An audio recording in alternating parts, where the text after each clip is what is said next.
Fala galera, Célio Mograph aqui, tô aqui com o meu parceiro ó, que faz as simulações para dizer que eu tô de volta com o canal finalmente. Fiquei uns meses aí fora, né? Acabei abandonando o canal porque eu tava com muito projeto, muita correria, um em cima do outro. Não tive tempo de fazer nada e acabei parando de produzir os vídeos por um tempo.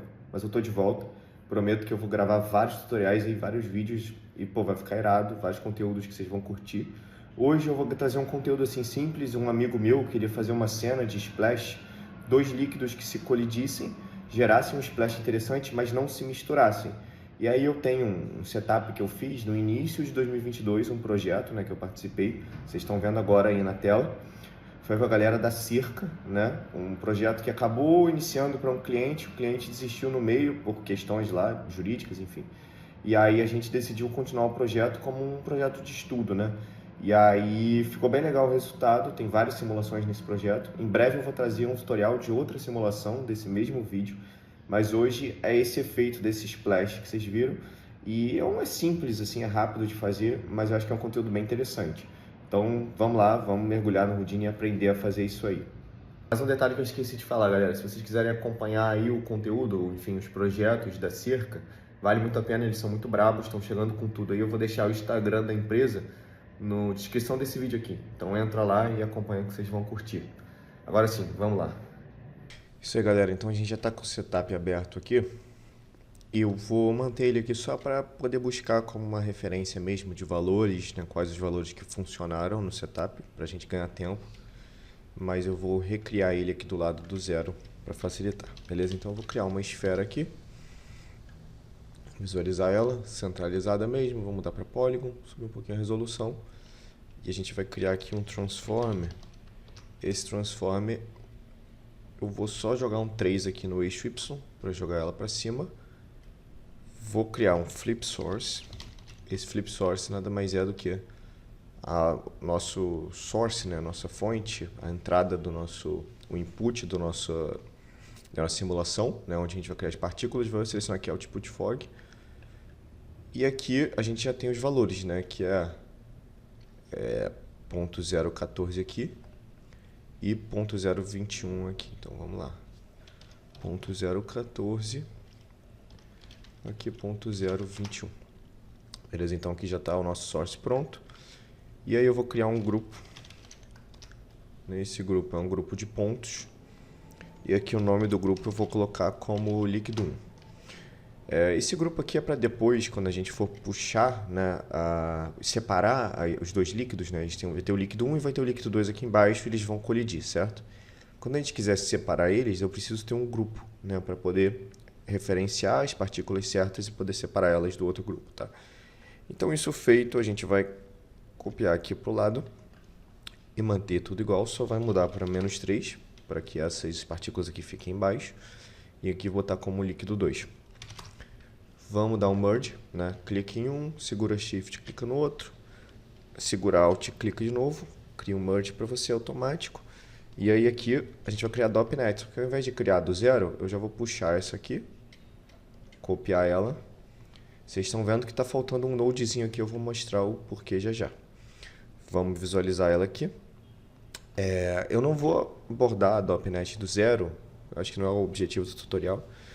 Mas basicamente a gente tem um solver, né, onde vão ser feitos os cálculos da nossa simulação. A gravity, que é a força de gravidade, vai empurrar as partículas para baixo. Né? Aqui é o nosso objeto, onde está a resolução de 0.014 que a gente fez. Um pop drag para ter uma força, né, uma resistência do ar, para não ficar, enfim, a simulação se espalhar demais. Ela vai ficar um pouquinho mais contida, vai ter uma resistência do ar, fica mais realista. Aqui o source, né, onde a gente está puxando, First Contest Geometry, né, como vocês podem ver, está conectado aqui no primeiro input, então ela está puxando as partículas. E aqui é só clicar em Source Flip, que ela já vai criar os fields certinhos aqui, tá? Isso feito, a gente também tem o Activation aqui, tá? $F menor que 2, o que isso significa, né? $F é o nosso frame, menor que 2, ela vai retornar um valor positivo, no caso 1, em qualquer frame que seja menor do que 2. No caso, começa no frame 1. Né? Então, o primeiro frame vai estar aqui retornando o valor 1. Vamos desativar a simulação só para a gente ver que no frame seguinte já retorna 0. E assim em todos os frames. A gente quer isso para que só exista a emissão, né, das partículas no primeiro frame, não crie várias partículas, né? A gente quer só essas partículas que já existem aqui inicialmente. Isso feito, existe também aqui o Pop Force, né? Esse Pop Force está com uma força de 16 positiva no eixo Y. Essa força ela está aplicada só no grupo aqui que a gente chamava de óleo, né? Como vocês podem ver no setup original, o grupo de baixo se chama óleo. Porque era um trabalho, né, para uma marca de creme, enfim, e isso fazia com que selecionasse só as de baixo, porque era óleo e leite que se misturava, enfim, alguma coisa do tipo.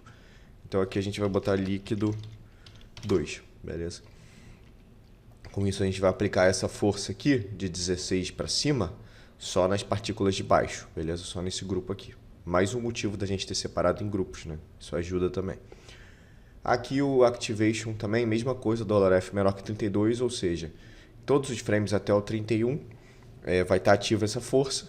Quando chegar no frame 32, ela vai desativar. Por que isso? Eu simulei e vi que no frame 31 aproximadamente, as duas esferas se colidiam, as partículas se colidiam. A partir do momento que elas colidiam, eu não queria que essas partículas de baixo continuassem empurrando para cima, porque senão não ficaria realista, né? Elas teriam uma animação, né? Uma força que continuaria empurrando para cima. Por causa disso, eu coloquei aqui para essa força só existir até o frame 31. Beleza? No 32 já desativa. Aqui eu deixei um splash mesmo. Eu vou desativar rapidamente essas configurações de viscosidade. E, enfim, de resto é isso. Não tem mais nenhuma mudança que vale a pena falar aqui. Nessa Volume Motion, né? Aqui em Particle Motion desativei o Receding. O Receding ele vai recriar, ele vai fazer nascer partículas onde existe pouca concentração de partículas. Né? Isso é uma coisa que, no caso, a gente não quer, porque a gente quer que tenha aquelas gotas que se separam. É um efeito interessante para acontecer aqui. E por causa disso a gente desativa o Recede, né? Porque senão ele vai continuar recriando partículas e não vai permitir que existam essas gotas se separando. Tá? Então a gente deixa aqui desativado, né? Ou melhor, a gente desativa porque inicialmente vem ativado essa checkbox aqui. E a gente cria também o Gas Surface Tension, né? Aqui, esse Surface Tension está tendo uma animação que vai do 0 ao ponto 4. Essa animação é porque a gente não quer que tenha o Surface Tension antes deles colidirem, quando as esferas estão sozinhas aqui.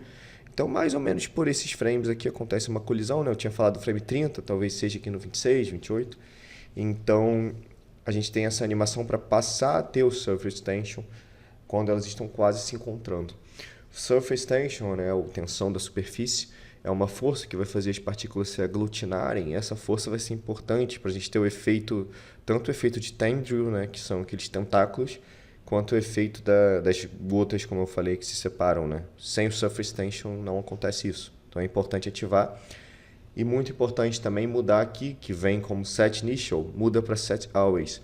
Set Always significa que ele vai sempre puxar esse valor aqui. Se aconteceu uma animação desse valor e ele se atualizar com o tempo, né, como a gente fez aqui, ele vai ser reconhecido. Tá? Se deixar aqui em Set Initial, não reconhece.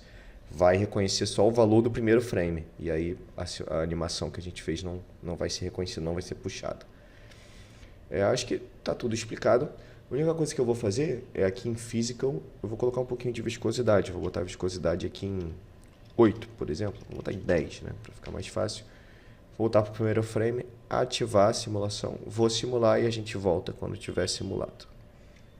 Beleza, galera? Tá simulado aqui. A gente já consegue ver que não ficou muito interessante o resultado, né? Então, olha só, as duas esferas se colidem e cria uma coisa, um shape meio circular, que não é muito interessante. Ele até tem umas coisinhas aqui rolando, né? Principalmente por causa do Surface Tension, mas não está interessante. Por que isso? Porque todas as partículas elas têm a mesma viscosidade, então elas vão se comportar de forma muito parecida. Nesse setup, isso não é algo que eu queria, né? Esse formato muito certinho. Por causa disso, a gente vai puxar aqui esse node aqui, que é o Attribute Noise, tá? Na verdade, vamos recriar ele aqui, que eu acho que é melhor para vocês entenderem. Eu vou criar aqui o Attribute Noise, né? Aqui ele vem como CD, né? Por causa disso que ficou coloridinho aqui as partículas, né? É o nosso atributo Color Diffuse de cor. Eu não quero ele, vou mudar aqui para Viscosity, tá bom?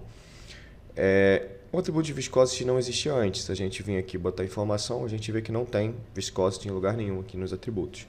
Quando a gente cria o noise, automaticamente aparece o viscosity aqui, tá? Eu vou clicar aqui para visualizar ele.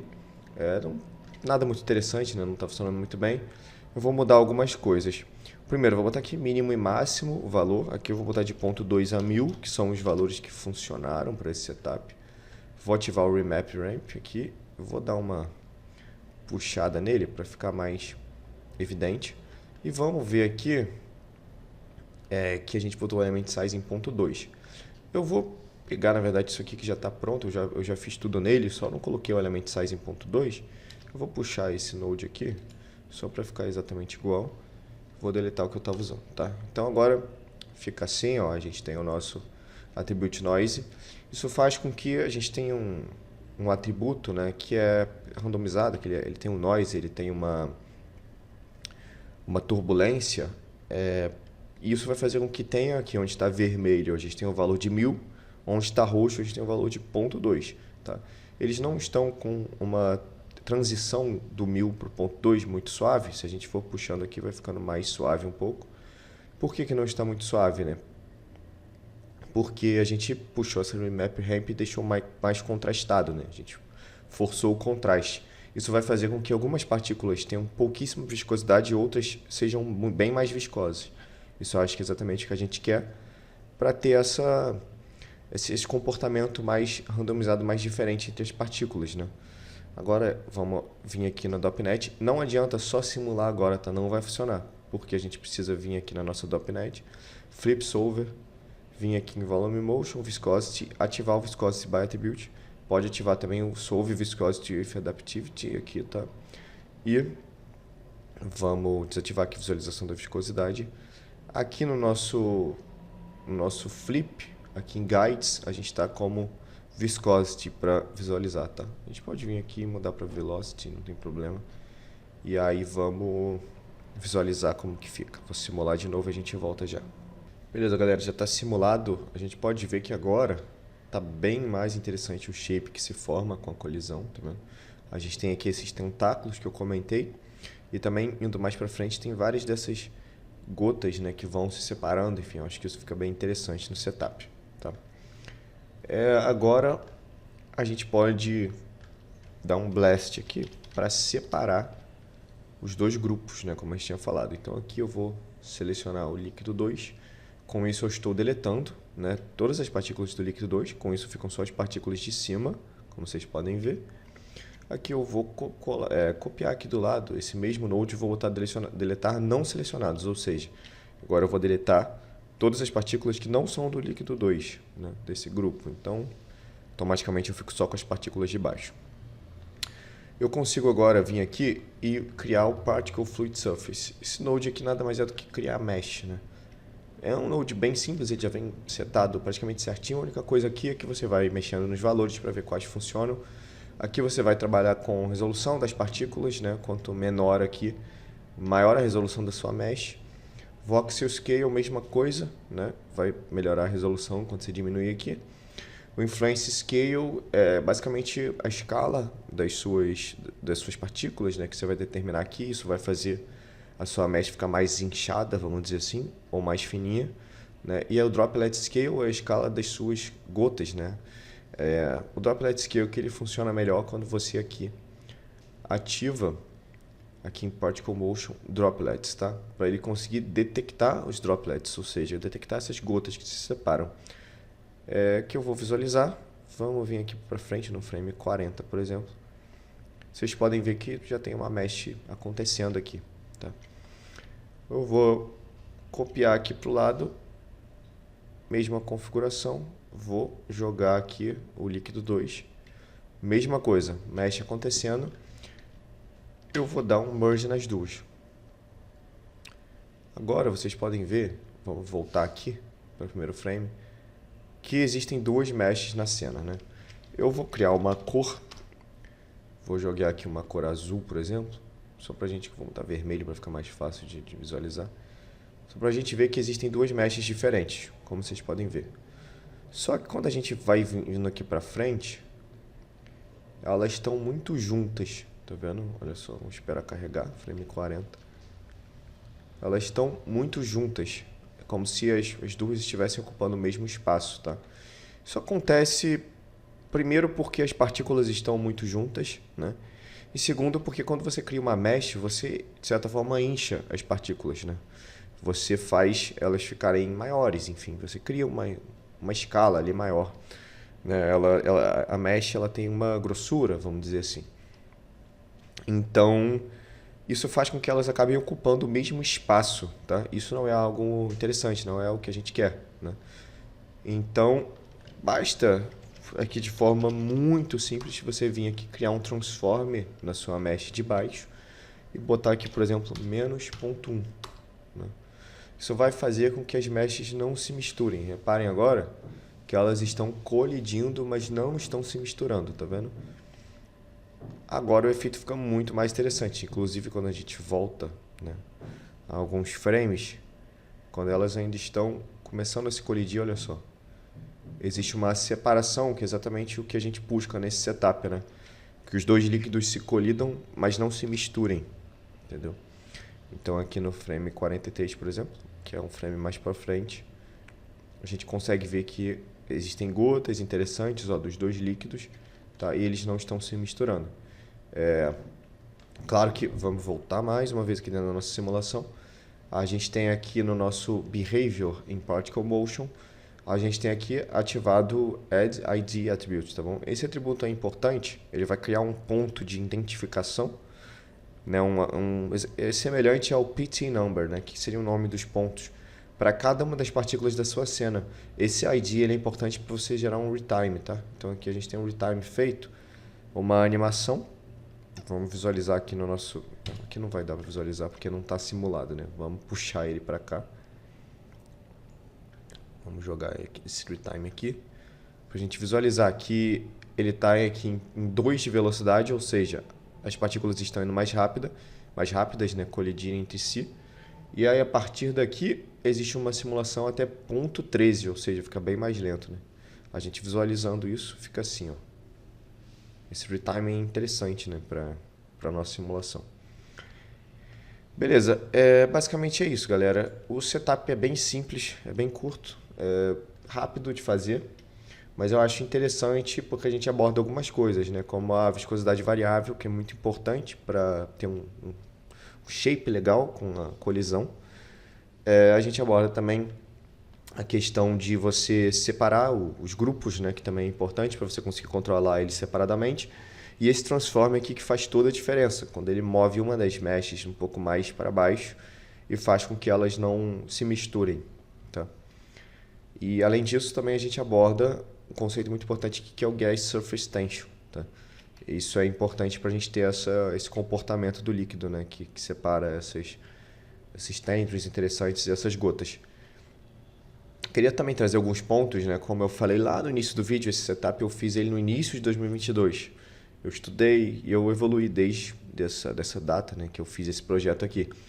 Hoje em dia, eu traria alguns pontos a mais. Primeiro, quando eu fiz esse setup, né, eu peguei exatamente ele como estava na época, tá? Então, aqui em substeps, eu deixei eles como estavam hoje. Eu aumentaria esses substeps, consequentemente, eu aumentaria também o Gas Surface Tension, tá? Eu não deixaria ele em ponto 4, eu traria um pouco mais de Surface Tension para ter um comportamento ainda mais evidente nessa formação dessas bolhas, tá? Isso é, por exemplo, um detalhe que eu acho importante trazer. Outro ponto é que eu também faria uma simulação com mais resolução para dar saída, tá? Isso eu acho que na época eu fiz, se eu não me engano, porque esse projeto ainda não está totalmente finalizado, né? Mas aí você trazia mais resolução e aí você conseguiria ter uma mesh mais interessante, com mais detalhes, tá? Enfim, basicamente é isso. Inclusive dá para você fazer essa mesh usando operações de VDB, tem outros tutoriais no canal. Se vocês procurarem direitinho, que eu mostro como faz uma mesh do zero, sem precisar usar o Particle Fluid Surface, tá? Na época eu usei esse Node, mas dificilmente eu uso, eu prefiro fazer a mesh do zero. É isso, galera. Espero que vocês tenham curtido esse tutorial. Foi bem rápido, bem simples, mas é um bom tutorial para a gente voltar com o canal. Em breve eu vou trazer outros tutoriais, algumas coisas mais complexas, outras mais completas. E, por favor, se inscrevam no canal para continuar acompanhando, ativem as notificações, deixem os comentários o que vocês querem aprender, as suas dúvidas no Houdini, as técnicas que vocês buscam, né, conhecer mais, se aprofundar. E o feedback também, o que vocês acharam, o que vocês acham que pode melhorar. Até a próxima, valeu, tamo junto.